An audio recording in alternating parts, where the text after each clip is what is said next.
Hey there, it's time for another episode of Business as Unusual. Today, we're diving into a really important cause, Authors for Palestine. This isn't just about books, it's about helping families in need. Stick around, if you want to hear these stories.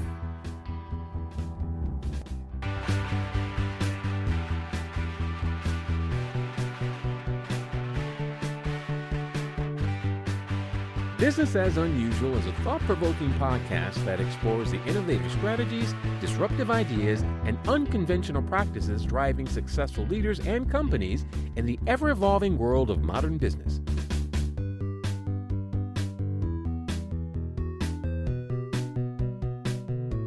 Subscribe, comment, and share for weekly inspiration with our host, Aicila. Welcome to Business as Unusual. Today, I've been able to be joined at the last minute by some of the wonderful folks behind the fundraiser called Authors for Palestine. Welcome to the show, everybody. Hello. Thank you. Thanks for having us. Welcome. Before we get into the talking more about what that is and a little bit how it arose and what your goals are, would you be willing to each say a little bit, maybe your name and something about what you've authored? Hello, I'm Katy. I write young adult fantasy and queer adult fantasy. I write queer fantasy that focuses on platonic relationship. Hi, I'm River Kai. I write LGBTQ+ and romance novels, and they're usually about survivors who are finding true love for the first time. Hi, I'm Merlina and I write queer romances. I have several books out and I'm offering 2 of them for the giveaway with Authors for Palestine. I'm really excited to look at all of the different offerings that you have. Authors for Palestine, I actually saw it because an author that I'm connected with was promoting it. And then I saw River's video about it and I thought, this was a place that I could talk on the show about some of the things that I think so many of us are grappling with right now and bring forward what you're up to and perhaps get some more people to participate in this endeavor that you've taken on. Do one of you or all of you want to talk a little bit about what the purpose of Authors for Palestine is? I'll start off. I just want to say credit where it's due. Shah Khan, the writer, kind of put this all together. It really is her. She's the powerhouse behind it all. Mm-hmm. The rest of us have just kind of jumped in. I don't know about anyone else, but I feel like I'm going a bit insane watching the pictures. So the chance to actually be able to do something practical, I actually, just straight away jumped at it. I think as an author, it's really nice to be able to give back to people who are also extending their care, especially in a time where we're seeing a lot of people who are suffering because of a lack of care and a lack of valuing other people for their humanity. So I feel like even if I can't continue to donate monetarily, it's nice to be able to give away my books as well.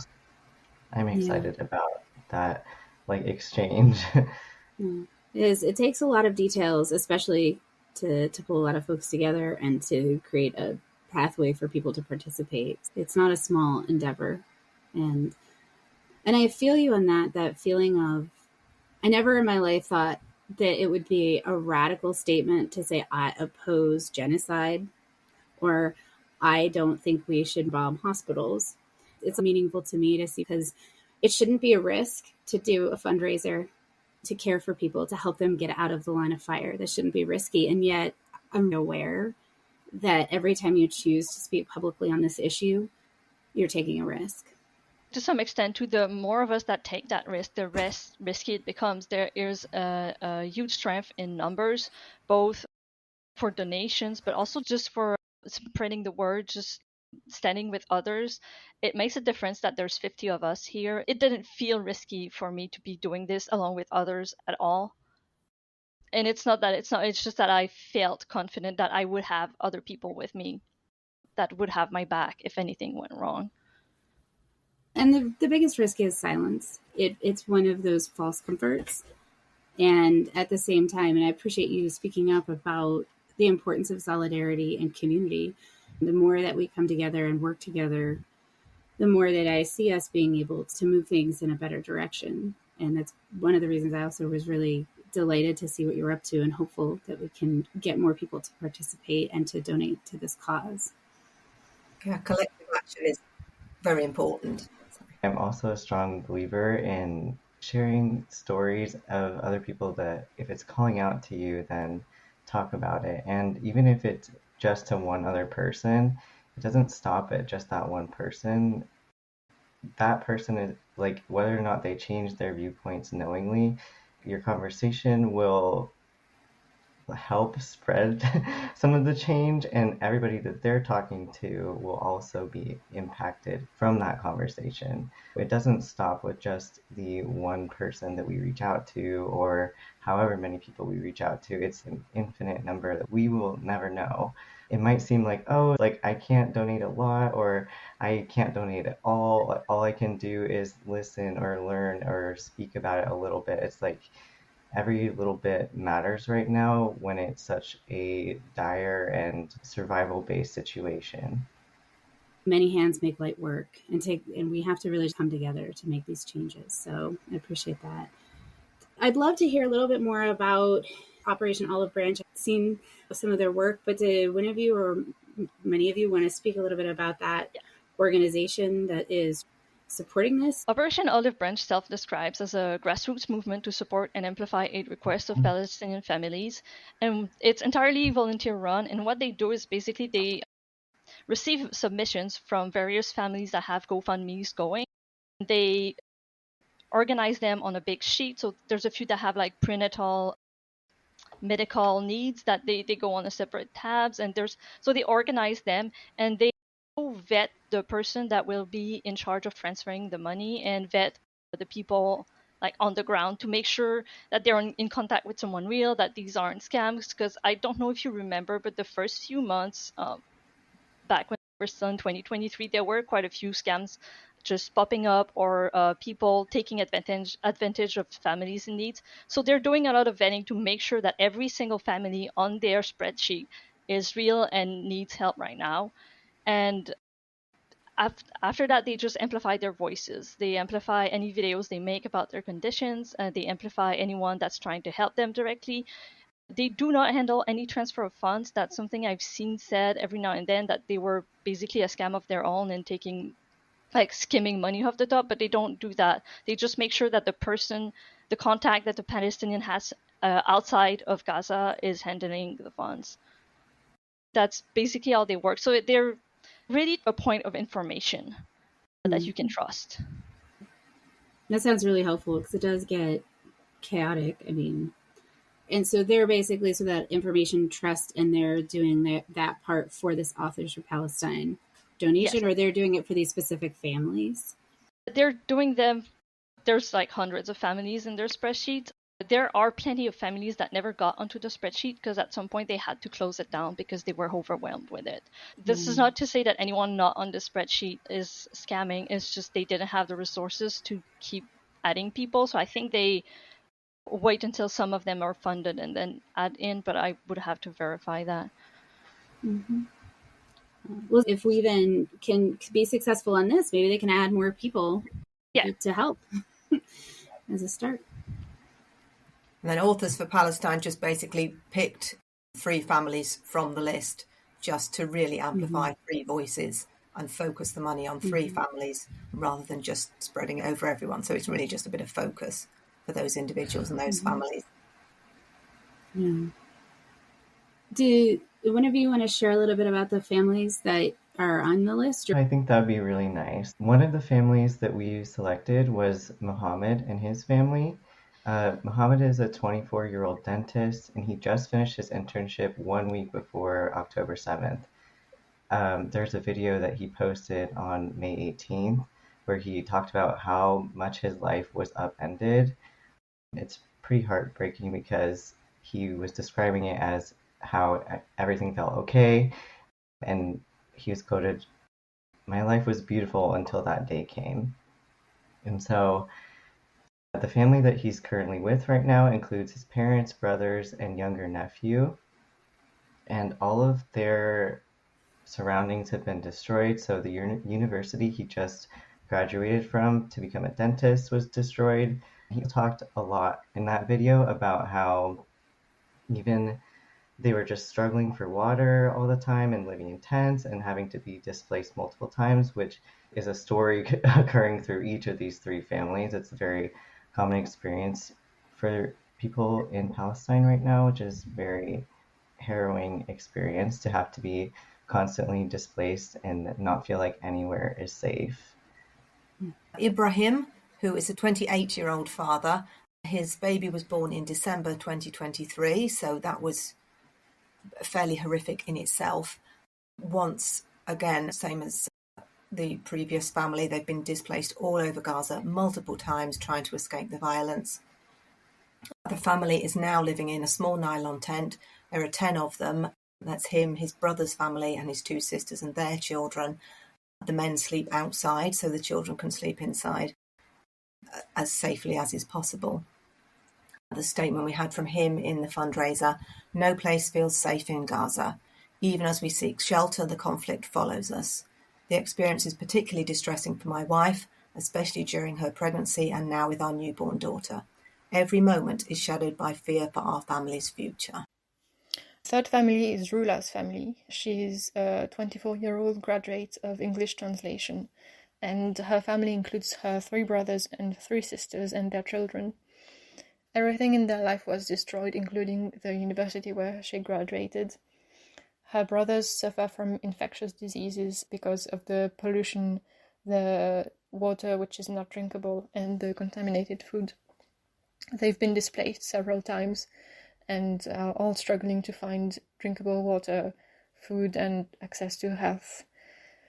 Their father was injured and is in urgent need of treatment, but it's very difficult to transport him and very costly as well because of all the destroyed roads, and access to anything is very difficult. Okay, this is the quote from Rula. Rula says, "With the outbreak of the recent war in Gaza, my life changed completely. We lost everything, our businesses and our home, as the result of the bombing. We left and no longer had a house or shelter. We left without anything, only the clothes we were wearing." We're all seeing these images. We're all getting the news to one degree or another. And yet there is something in you that saw this and said, I have to do something. And it's not because you're an author. There's lots of authors. It's not because you're seeing these things. What is that moment that you can identify that said, actually, I have to do something. I can't let this go past. What is it in your experience or your life that brought that to being an action versus a feeling? I can go first on that one. I actually gave up my day job handed my notice in November last year. I've been a supporter of medical aid for Palestinians for several years.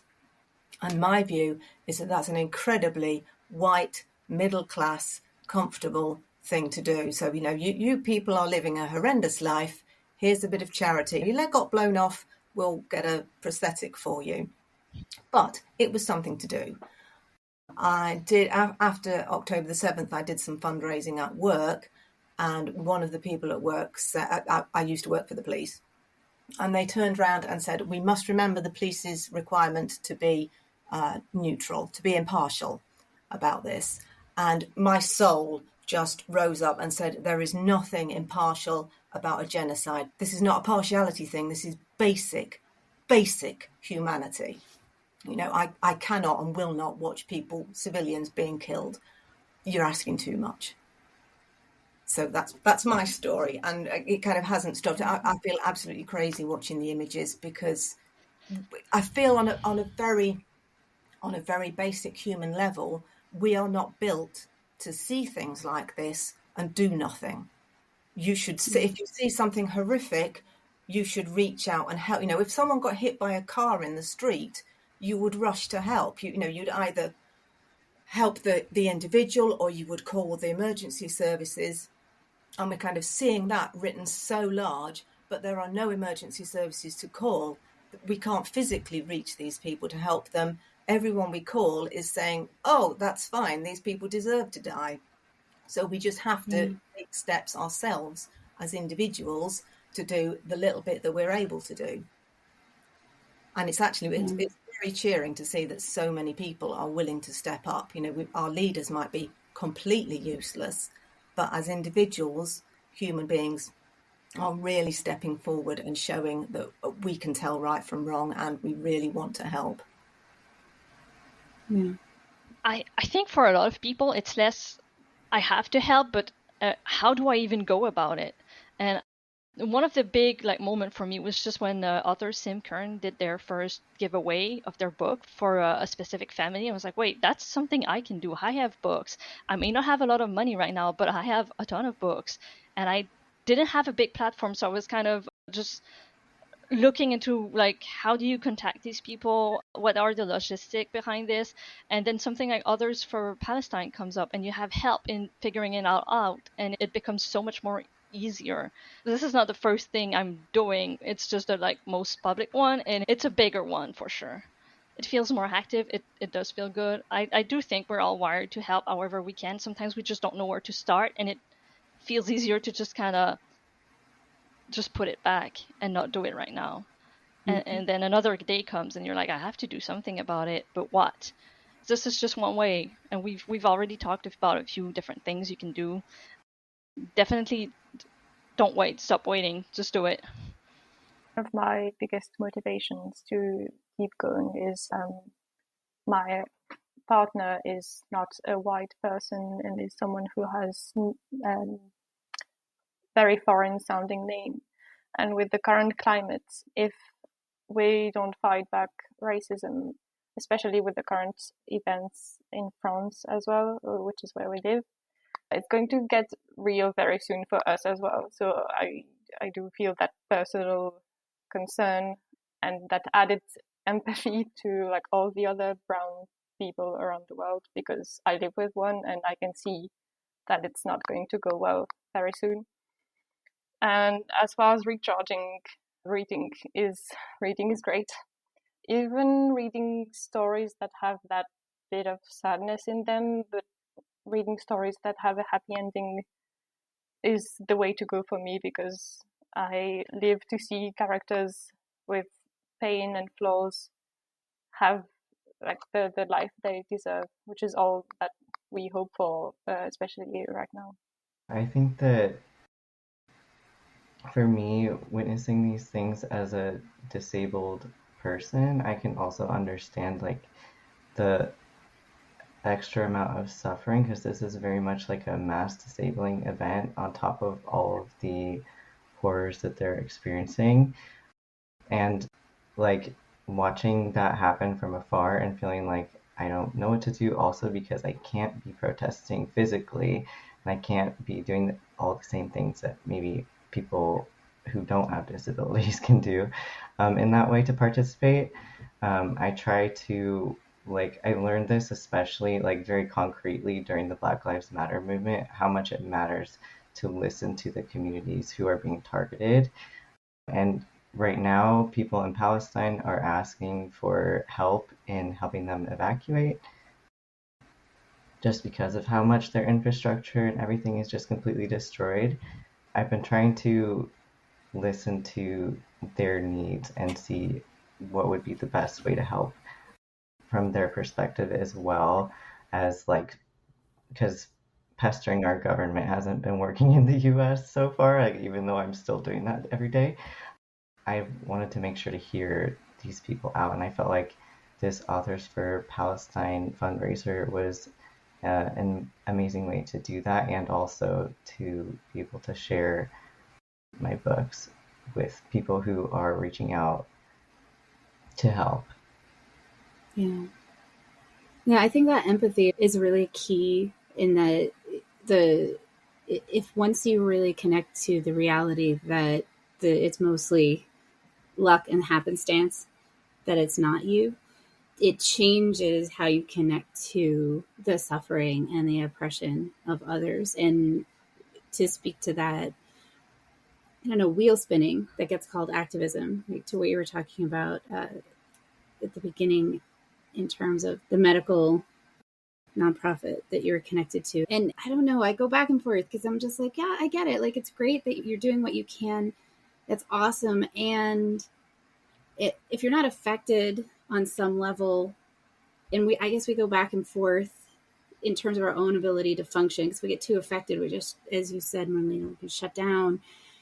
But also recognizing that getting comfortable in our discomfort can mean that we don't actually keep going. We get into that place of slacktivism. We get into that place of making noise, but not actually making a difference. I don't know if that speaks to any of you. I appreciate that you're all taking this on in different ways, and I really appreciate you sharing your motivations like that. How do people participate? If they're like listening to this, and now we know it ends June 20th, so folks, you gotta get on it right now. So the way to enter the event is to make a donation to one of the 3 families who are listed on the website. Your donation has to be at least $5, and then you can also make $10, $15 or above. The amount of your donation will determine which tier you can be drafted into to win one of the bundles of books. Once you've made your donation, you need to take a screenshot of it, and on the website you'll have access to a Google form where you can submit your donation and pick the bundle you want to be drafted for. The donation of $5 at least will get you 16 free ebooks that are a participation reward for everybody. So even if you don't win one of the prizes, you still get 16 books and some store discounts for bookish stuff. $5 donation is for tier 3, which is only available to US residents because of shipping costs for the authors and people who have donated items. $10 will get you into tier 2 and $15 into tier 3, which has paperback copies and signed copies. What we're calling participation rewards. So everyone who makes a donation can get, these are all downloads, so people have got ebooks or similar. So every single person who makes a donation can get access to them. So there's something for everyone as part of this. Yeah, I think we want to make it so even if someone wasn't selected for a bundle to receive an extra gift, they were still getting like a huge, it's like 16 ebooks. I think that's pretty cool. Like just for participating, everybody can have that for $5 or more. There's maybe something I want to add that's less how you participate, but if you've never opened one of these GoFundMes, you might be surprised by how much money they're actually asking for. And I really encourage everyone to take the time to see where that money goes, because that was my first kind of shocking surprise that they actually needed that much. But once you start looking at the breakdown of what they need, you realize why the GoFundMes are so high. First of all, the food costs a lot more than it should. A single tent can cost up to $1,000 easily, and you have to remember that some of them have had their tents destroyed repeatedly.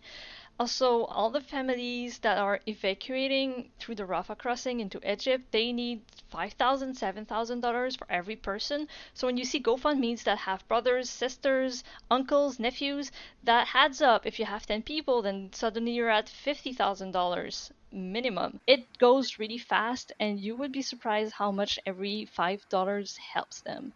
It doesn't feel a lot, $5, when the GoFundMe is like 50,000. Every time you give, you help them survive longer. What is do you have a cumulative goal, or do you want to fully fund all 3 families, or I feel like that would be an incredible goal. Yeah, that would be like that would be the dream. I think that's part of why I think we wanted to select 3, because while sorting through Operation Olive Branch, you can see which ones are making progress. And I know that Shar Khan, who had originally organized this, had mentioned that we wanted to select families who weren't getting as much traction. And the reason why it's important to just hone in on a couple or a few families, or maybe even one, is because since these are evacuation funds, they need the full amount. And so if we're all spread out too thin, then no one will be able to evacuate. By identifying people who urgently need it and who we feel called to help, then we'll be able to help them be able to reach a safer location. By the way, I don't think we mentioned the amount that has been collected so far, but it's the third day today, and we got 40 donations amounting to a little over $800. So hopefully, the more we communicate, the faster we can increase that amount. Would any of you or all of you be willing to share like a small snippet of something that you wrote that's been donated? I think it might be interesting for people to have a connection to the art. And I personally think also that art helps us to connect to our own humanity and to one another. I would love for people to have a chance to connect to what the soul of some of this is, if you're open to it. I wasn't ready for that. No pressure, okay? Simply an invitation. But I mean, I can. I'm just looking for the thing now. I could just give a summary. Why not? Because what? Oh no. I have one that involves kittens, like humanoid kittens playing, and I think since we're like fundraising for families, I kind of feel like that's good. Mm-hmm. Well, supposedly play is the antidote to trauma neurologically. They're gonna need a lot of it. Yes. And my cat videos continue to be the ones everybody watches. Bug Bundle 2, you can win a signed copy of Assassin. This is a male-male interracial romance. This has lots of Palestinian names in it because I was thinking it's a kind of interracial. It's fantasy, but it's very loosely based on either side of the Mediterranean Sea. So we've got white people who think they know best interfering with the south of the Med business. Assassin is male-male soulmates. I'm going to read a little bit from When My Soulmates Get Together. Kit had barely finished the recitation of his prayers when a movement in the moonlight outside caught his attention. He peered out. A grey shape moved at the corner of his eye. A cat prowling across the path, each paw carefully set in place as it ventured through the undergrowth. Kit watched until the creature slunk out of sight. He should find his bed, but he was wide awake. He had a sudden urge to see where the animal had got to. Cats belonged in the kitchen, but the beasts roamed where they chose, beholden to no one. Tugging a robe over his sleep tunic, Kit swung over the windowsill and took a deep breath of cool night air. He followed the path the cat had taken between a pair of leafy bushes. Breaking into a small clearing, he started back. A man knelt with his back to Kit. The Emir. His heart pounded. For the briefest moment, he was sure the Emir had sprung from the cat, and a dread of sorcery pounded through his veins. Then he saw the cat was also there, the Emir extending a hand to stroke the arched back. "Lass, have you come to say your prayers, or just to distract me from mine?" Kit's heart pounded.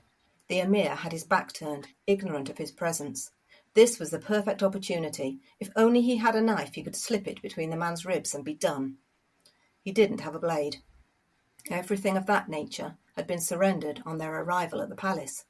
He could, perhaps, hack the man's head from his shoulders with his eating knife, but he didn't even have that to hand, and the Emir was unlikely to stay patiently still for long enough for that tactic to bear fruit.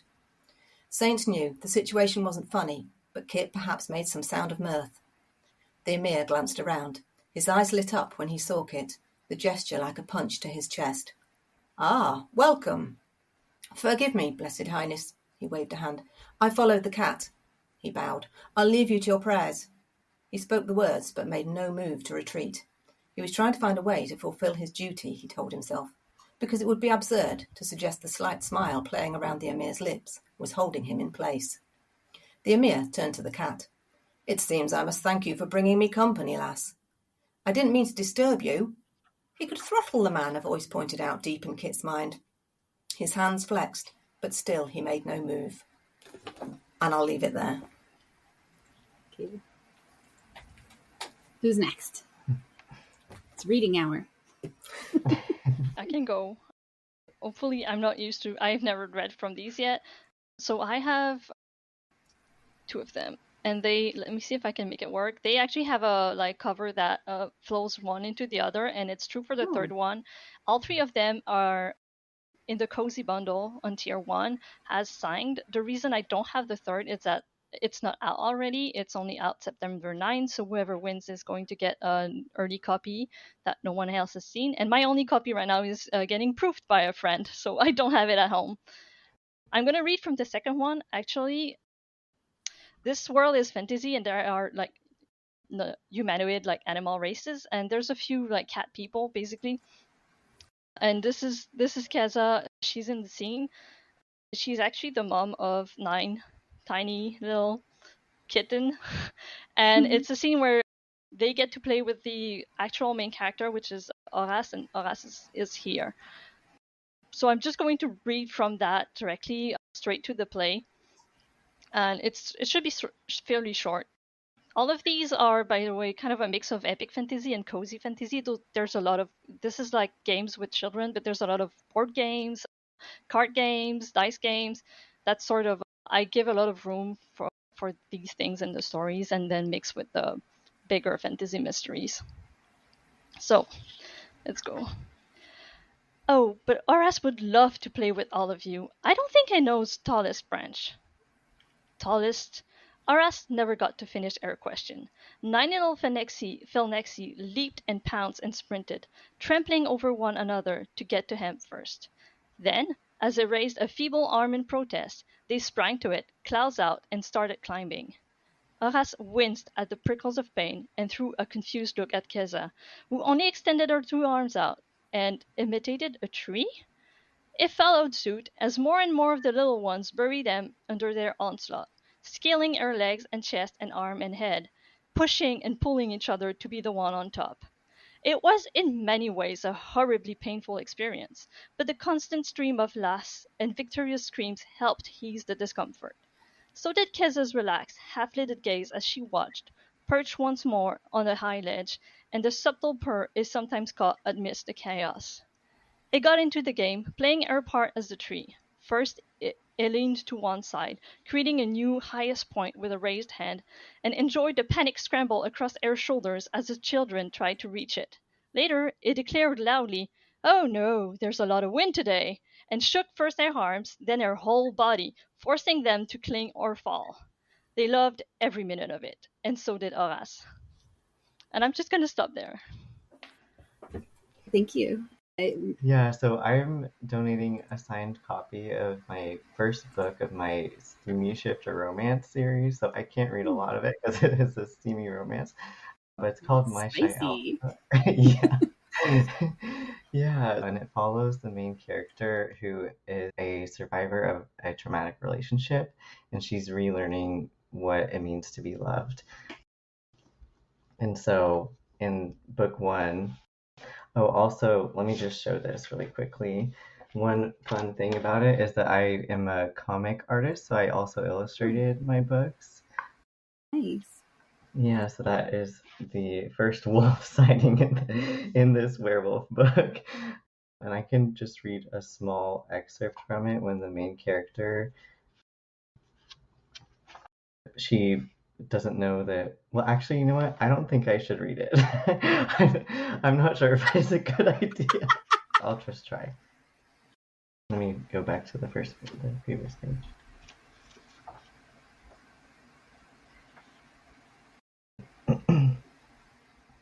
I'm not what you're expecting, am I? You don't want me? Before Noah can respond, a glint of eyes appears behind him. I scream as the same massive brown wolf lunges for us, sinking its teeth into Noah's back. My eyes squint as Noah crashes towards me, but the impact I brace for never arrives. When I open my eyes, shock zaps my system. Noah pins the hulking wolf to the ground by the neck with one bare hand.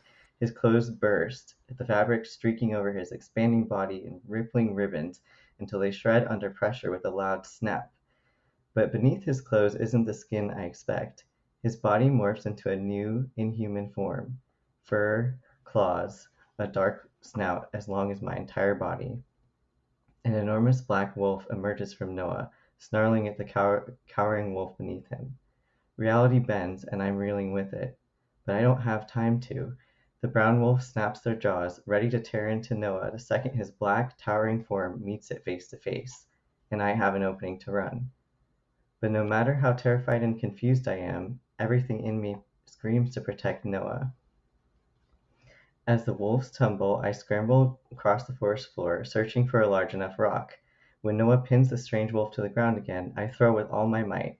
The rock hits the brown wolf square in the head, and Noah's ears shoot upright in surprise. Then he looks at me. Golden, piercing eyes spike my heart down to my knees. Okay. Lovely. The most appropriate excerpt I could find. My first spicy podcast. Did you find something, Merlina? I'm just going to show the two books, but I'm not going to read from both of them. I'm donating two, and the first one is called The Flourishing. It's the first in a trilogy of romances that are set in Leicester in the UK. And you can read them all as standalones because they each follow a different couple, but the people know each other, so you'll find little connections in between the books if you do read all three. And the one I'm going to read from is called Dandelion, and it's actually getting released in 2 days. I just realized I'm not ready. And it's a historical romance, it's a second chance romance, and it's dual timelines. So it's mainly set in the 70s in the US, and it's about two men who meet again by chance in their 50s. And they met initially when they were teenagers, and they used to be friends and lovers, and then they fell out. This is about them reconnecting. And the bit I'm going to read is actually one of the flashbacks from their youth. No, keep your shoes on, Bobby instructed, laughing at Bill's confused frown. He went to crouch in front of his bed and pulled at the shoebox he kept hidden underneath, pulling a few dust bunnies with it when it slid into view. He removed the lid and placed it on the bed, feeling Bill step closer behind him, peering over his shoulder. The radio had been a gift from his father, something to listen to the news and maybe a few channels from England as well. Remember where your family comes from. Bobby couldn't give a damn about England, where his dad had never bothered taking him, before he decided to fuck off back to it on his own. But he still grinned as he unrolled the cord and went to plug it in under Bill's gobsmacked stare. He looked for a good station, and when he found one playing a nice and relaxing smooth jazz, got to his feet and extended his arm. A dance, my good sir. He didn't miss Bill's little glance backwards towards the door, checking it was closed. But soon enough, there was a warm hand in his, and Bobby's heart skipped a beat. He pulled Bill closer and slowly brought a palm to rest over his waist, giving him time to move back just in case. Instead, Bill looped his arms around Bobby's neck and smiled as they began to swing to the rhythm. It could barely have been called a dance, really. More a lot of uncoordinated swaying about, grinning at each other and forgetting all about waltz and other nonsense. Who needed practiced steps when you could have the warmth of your friend's waist under your fingers, or bump into his shoes with yours? He would never have more. So that night, Bobby stole all of Bill's laughs and smiles to put them back in the shoebox later, and hoped that they would keep safely in there, secretly stored under his bed for him to think about at night. I'll just have two other questions, like either how you stay motivated or recharged in this effort, in this work, and or advice that you go back to, and then any final things that you have to say that you want people to know. For recharging, I would say I always turn to nature. So I'm very fortunate. I have a very pretty, beautiful garden that I can just sit in and enjoy a bit of peace. So that's very important for me. But I call it refilling my well when I've kind of done a load of creative stuff and there's nothing left. Getting out in nature refills the well. I think it does help as well at the moment. So I'll spend some time on Twitter, and I cannot spend very long on Twitter these days because my stream is just horror stories. So again, 10 minutes on that and then going out and spending 10 minutes in the garden, admiring the flowers. And it kind of gives me a bigger picture. So human beings are doing bizarre things, but if you look up, the sky is still there, the sun is still shining. This will pass. Please let it be quick, but this will pass. It's a good reminder. I think it's important to remember too that when we say there's strength in numbers, it's not just like the more of you work, the farther you would go. It will also mean that if you need to take a break because it's become too much, there are other people that are there to take up the slacks. And the more of us there are, the easier it will be to rotate. And you don't have to always be like at the top of your game and doing the big things. Do what you can with the energy you have. And then, yes, if you have to step back and recharge and just like go back to just sharing instead of being more actively, that's okay too. You are more useful recharging than you are burning out. That's true for activism. It's true for writing. It's always like at some point you need to take a break, because if you keep going, you're going to hit a wall and then you're no use to anyone. Mm-hmm. That's important. Thank you. I always like to encourage people around me to stand up no matter how small their circle may feel, or if they feel like they don't have the perfect thing to say. If something matters to them, I feel like they also matter, their voice matters, and that we can all make it more of a difference than we may ever know. That is one advice I like to stick to encourage people to keep going, and that it can make a collective difference over time. Even if there's a lot of things right now that are discouraging, we can't lose all of our hopes. I do feel like it is important, like everyone else is saying, to recharge that hope somehow, and recharge to be able to continue to lift others up. And I also like to watch charity live streams or instances of people giving back also in these times, because it does show just the amazing collective power of even the smallest donations or contributions can add up, and our collective force is what matters. Well, I am excited to get the word out about this. I really appreciate you all making time at the last minute so that we can amplify what you're doing. I've talked about it before on the podcast, but for me, the recharge and the hope comes from the fact that there are so many people doing their part silently on their own out in the world, and being able to talk to folks helps me to realize that while I may not work with everybody in all of these different areas, we are all together in this. And I truly do believe there are more of us that care and want to build community connection and change than there are of the people that are causing these problems.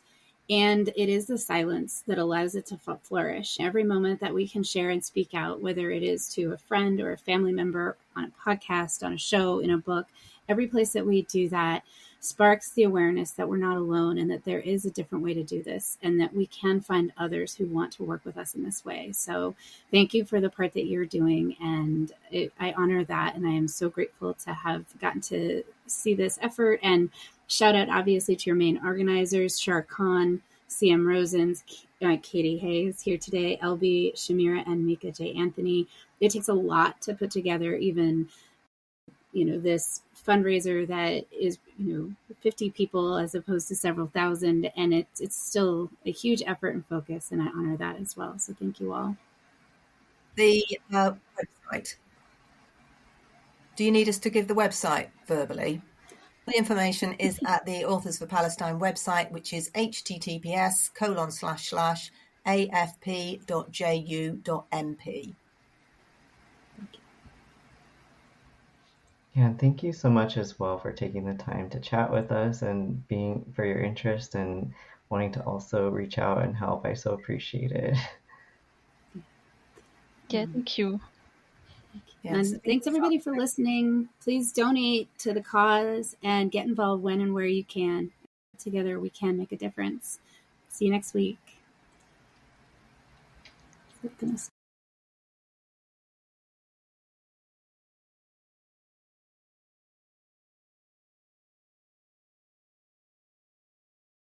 I hope you enjoy the show. I love making it. If you did enjoy it, consider hopping over to the review portion of the platform you listen on and letting other people know about it. Or share the episode or the entire show with a friend, or subscribe to the show. Definitely reach out, get on my newsletter, follow me on social media, and let me know what you like, what you don't like, and what you'd like to see in the future. Well, we love our guests. Appearance on the Business as Unusual podcast or any Bicurean consulting production is for information purposes only and is not to be considered an endorsement of their business practices, or character. Please properly vet anyone you find through this podcast and generally before you do any business with them. Thank you for listening.